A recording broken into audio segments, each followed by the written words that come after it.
This story is about the king's woman. Now, this story I don't particularly like the most. I've watched a lot of Chinese dramas, and this one ruffles my feathers simply because in Chinese culture, or the time where there were kings and emperors, they took away women's rights or ability, just people's rights in general. The same like governments and things like that. They took a woman's rights to choose whether she wanted to be with someone or not, if they simply wanted her. So in this one, it seems to be a lot more control over one woman. Um, this story is about Jing Qi and Sun Lu, childhood lovers. Sun Lu is the granddaughter of military commander Gong Sun Yu. And the emperor, he doesn't tell her. She doesn't really remember him, but they were once childhood friends, all three of them. And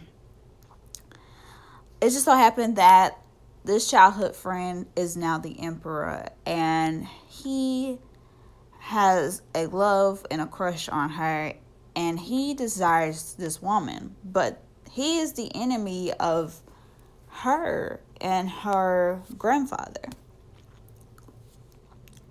Now, the two lovers are divided and split because now the emperor decides to take on the woman as his own, as his Colombian, and chooses to make her his without her own choice, without her own knowledge, just randomly decides, hey, I want this woman, whether she has a life outside of me, not really considering her situation or considering her.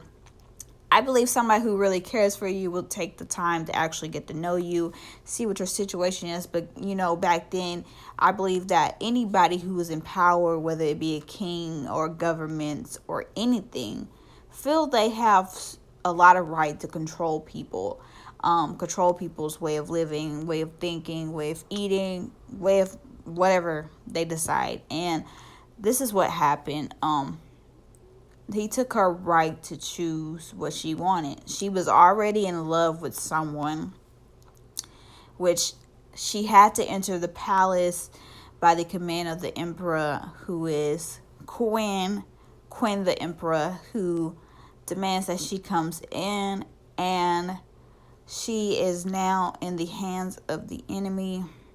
Therefore, she has to wed this man that she has no desire to love or does not love. Still in love with still in love with the guy that she was, in love with since childhood. When she gets in the palace, she finally realizes that she's pregnant. Ooh, I know that's tough, right? It's tough because she should, like I said, not really considering her situation, bring her into the palace against her own will. It wasn't her will to come in there. She didn't volunteer. She got voluntold. So this is very very sticky situation. Over time, she does slightly start to fall in love with the king, but it does take a while. But the way I see it, I do believe that she should have had an opportunity to choose what she wanted rather than being summoned or demanded or commanded to be in the palace. In the end, that it becomes tragic. The king woman eventually dies, and so does her lover, and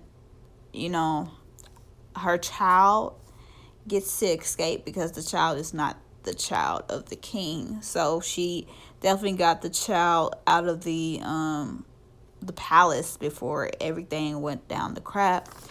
I don't really like the series. I mean, But, you can check out yourself.